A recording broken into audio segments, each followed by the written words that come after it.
Hi there, students.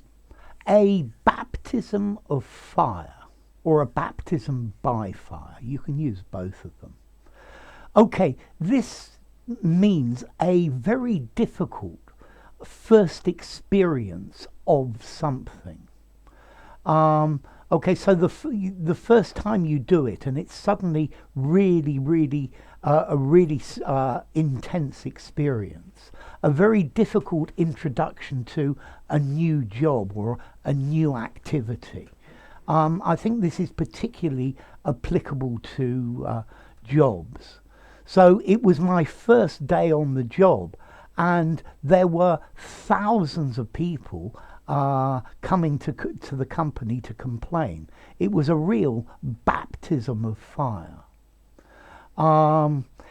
It was his first match for the team, and his team was playing the champions. It was a real baptism by fire.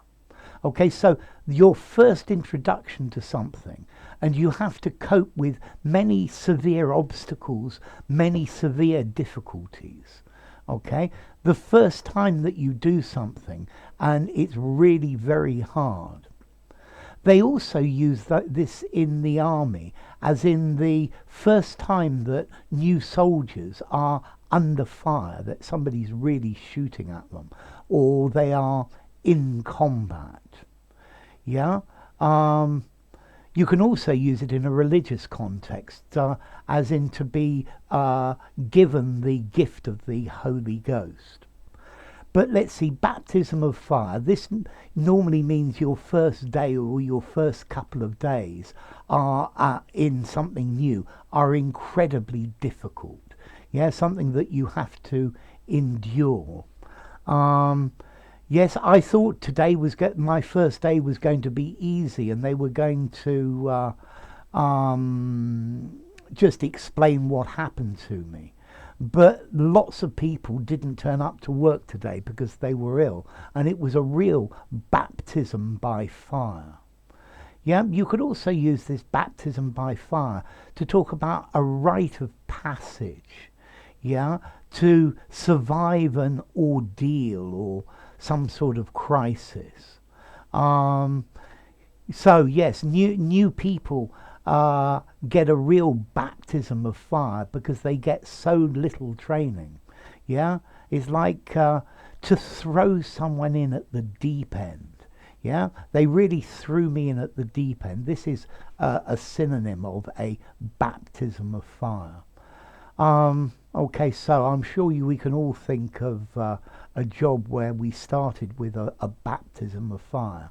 We weren't eased into it gently. We had to get up to speed in about 10 minutes. So formality, a baptism of fire. I think I would give it probably a 4.75 in formality. Definitely use it in an informal conversation. I think you could use it in a semi-formal writing as well.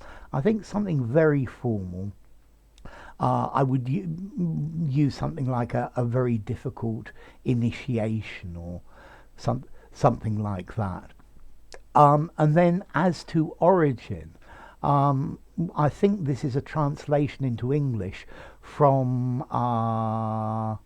the Bible. Yeah, I think from the Matthew in the New Testament, but I'm sure you could tell me better with that.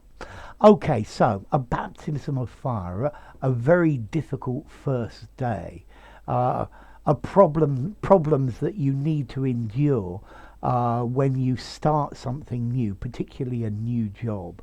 Yeah, his first day at work was a real baptism of fire. So, enough. If you enjoyed the video, give it a rating, subscribe to my channel, and I'll see you soon. Bye for now. Your first time talking with native speakers will be a real baptism of fire.